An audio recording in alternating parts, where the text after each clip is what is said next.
شیعہ اور بوری جو ہیں مذہباً دونوں شیعہ، ان میں فرق یہ ہے کہ ان کا ایک حاضر امام ہوتا ہے، بوریوں کا جو وہ فتویٰ دیتا ہے وہ سب اسی پر عمل کرتے ہیں۔ شیعہ حضرات کا مذہب یہ ہے کہ 12 اماموں میں یہ 12 امام ہمارے بھی امام ہیں، اور سب اہل سنت و جماعت حضرات امام مہدی رضی اللہ تعالی عنہ کو وہ 12واں امام مانتے ہیں، جس کو حاضر الزماں وہ کہتے ہیں۔ کبھی شیعوں کے دروازے پہ آپ نے دیکھا ہوگا، ہماری علامت یہ ہے نا کہ عموماً ہمارے گھروں میں مسجد میں الصلاۃ والسلام علیکہ یا رسول اللہ، وہ یہ لکھتے ہیں السلام علیکہ یا امام حاضر الزماں، اس قسم کے الفاظ وہ لکھتے، تو وہ امام مہدی کو اپنا امام مانگتے ہیں اس دور، اور ان کا عقیدہ یہ ہے کہ وہ پیدا ہو گئے اور کسی غار میں ہیں، قرب قیامت میں وہ تشریف لائیں گے اور غار سے نکلیں گے۔ اور یہ جو کہتے ہیں کہ قرآن مجید جو ہمارے پاس ہے یہ مکمل نہیں ہے، کہتے ہیں یہ مکمل قرآن انہی کے بغل میں دبا ہوا ہے، اور جب آئیں گے تو اصل قرآن لے کر کے آئیں گے۔ اور یہ کمبخت اتنے عاقبت نا اندیش ہیں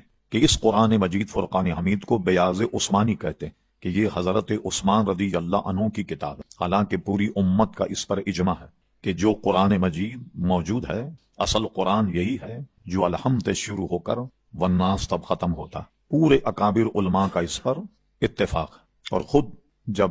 قرآن مجید جمع ہوا تو پورے صحابہ کرام علیہم رضوان نے اس سے اتفاق کیا، سب سے بڑی اجماع امت جس کو کہتے ہیں۔ تو اب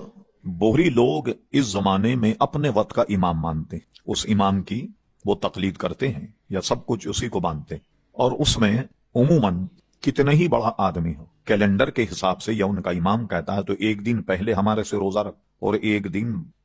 پہلے عید کرتے ہیں، ایک کیلنڈر کے حساب سے سمجھے چلتے، ان میں چاند وغیرہ دیکھنے کی کوئی وہ نہیں۔ یہاں تک کہ ابراہیم جی جو مشہور قانون داں اور جسٹس، وہ جب گورنر بنے،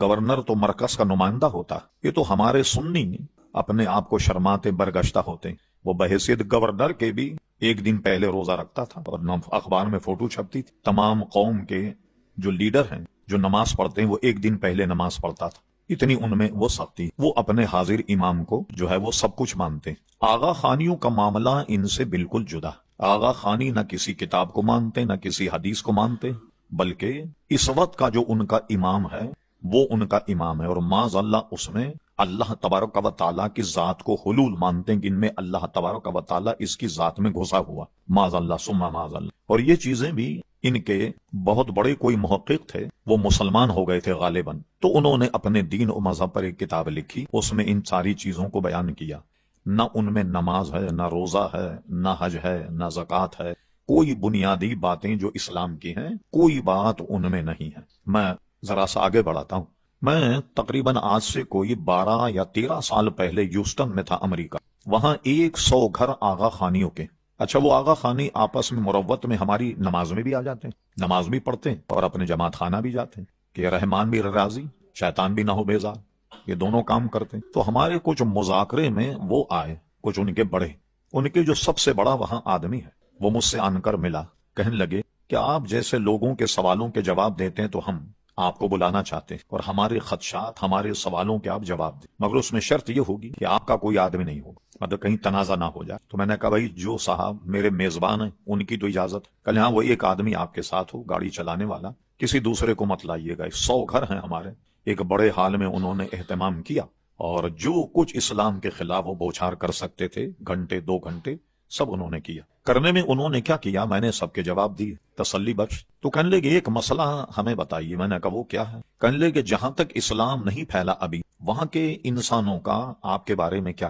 جہاں نماز پہنچی نہ روزہ پہنچا نہ نبی کریم علیہ السلام کی دعوت پہنچی، ان کے متعلق آپ کا کیا؟ تو میں نے کہا جناب بلا وجہ آپ پریشان ہیں، ہماری تو بہت بڑی فتاوی کی کتاب فتاوی عالمگیری میں یہ جزیہ موجود ہے کہ خدا نہ خواستہ آپ کے بقول کہ کسی جگہ اسلام نہیں پہنچا، لیکن وہاں کے لوگ اگر اپنا کوئی خدا مانے کہ ہمارا پیدا کرنے والا خالق اور مالک ہے تو بھی ان کی نجات ہو جائے گی۔ حضور کی دعوت ان تک نہیں پہنچی، اسلام ان تک نہیں پہنچا، یہ تو ہماری کتابوں میں موجود ہے مسئلہ۔ کہنے پھر آپ کے مولوی کیوں نہیں بتاتے؟ تو میں نے کہا نہیں بتاتے تو آپ نے پوچھا نہیں ہوگا وغیرہ وغیرہ، اس پر گفتگو۔ کہنے لگے ہم کل آپ کی تقریر میں تھے تو آپ نے ایک سوال کے جواب میں یہ کہا، کیونکہ آپ جانتے ہیں کہ جب کسی اناڑی آدمی کو سمجھانا ہوتا تو اس کی عقل کے مطابق بات کی جائے، نرم گفتگو کی جائے تاکہ شاید وہ دین کی طرف مائل۔ کہنے لگے آپ نے 4 اماموں کا ذکر کیا ہے، تو اگر 5واں ہمارا امام بھی آپ مان لیں تو اختلاف ختم نہیں ہو جائے؟ یعنی ہم اور آپ بالکل ایک ہو جائیں گے، بھئی آپ ہمارے امام کو بھی اپنا امام مانتے۔ اب میں اگر ان سے یہ کہتا کہ اس پاگل کو، بے وقوف کو کیسے ہم امام مان لیں، وہ جاہل کم وقت کو ظاہر برگشتہ ہو جاتا، تو میں نے ان کو مثبت جواب میں کہا بالکل ٹھیک ہے، ہم اس کو امام مان لیتے ہیں، آپ چند سوالوں کے جواب ہمیں دے دیں، اس کو امام مان لیتے۔ میں نے کہا امام اعظم ابو حنیفہ، امام مالک، امام شافعی، امام احمد ابن حنبل رضوان اللہ تعالی اجمعین، انہوں نے آدمی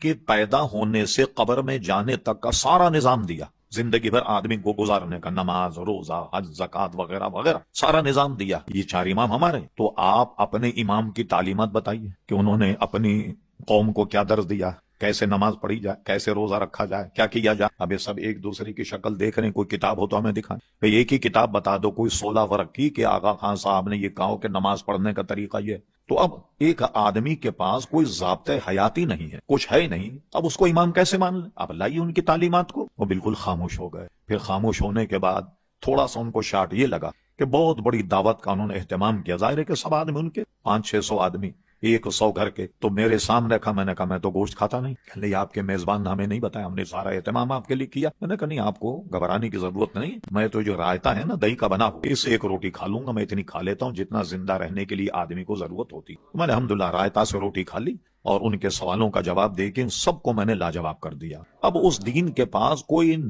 حیات کا طریقہ ہی نہیں، ضابطے حیات ہی نہیں، نہ نماز ہے، نہ روزہ ہے، نہ حج ہے، نہ زکات ہے، وہ کیا مذہب ہوگا؟ صرف جاتے ہیں، آغا خان کا فوٹو لگا ہوا ہے، اس کے سامنے بیٹھ کر کے پتہ نہیں کیا کچھ پڑھتے ہیں یا اس کو سلام کرتے ہیں، اور سب آدمی اپنے اپنے گھروں سے کھانا لے کر آتے ہیں اپنے ٹپن میں، اور سب مل کر کے بیٹھ کر کھانا کھا کے بس نشیستن، گفتن، خوردن، نوشتن، برخاستن، بس یہ ان کا مذہب ہے، کھاؤ پیو اور اپنے اپنے گھر چلے جاؤ۔ اب ظاہر یہ کیا مذہب ہوگا؟ ٹھیک، اچھا اب بہت سے لوگ کہتے ہیں کہ بھئی اگر یہ ہیں تو آپ ان کو کافر قرار کیوں نہیں دیتے؟ دیکھیے کافر قرار دینا یہ حکومتی سطح پر، آغا خانی، بہری، یہ 2 فرقے ایسے ہیں کہ خدا نہ خواستہ، لاکھ مرتبہ خدا نہ خواستہ کوئی آدمی ان کے پاس جائے، انہوں نے کہا بھائی واہ آپ کا مذہب تو بہت اچھا ہے، ہم آغا خانی ہونا چاہتے ہیں، کیا کرنا چاہیے؟ انہوں نے کہا جائیے اب گھر تشریف لے جائیے، ہمیں آپ کی ضرورت نہیں۔ اسی طرح بوریوں کے پاس جائیے کہ میں کوئی بوری ہونا چاہتا ہوں، کہ نہیں گھر بیٹھیے، ہمیں ضرورت نہیں۔ تو یہ طبقہ وہ ہے جو تبلیغ نہیں کرتا۔ آپ دیکھیں کہ جہاں بوری ہیں، نہ محلے سے کبھی لڑائی ہو گئی، نہایت امن سکون کے ساتھ رہتے،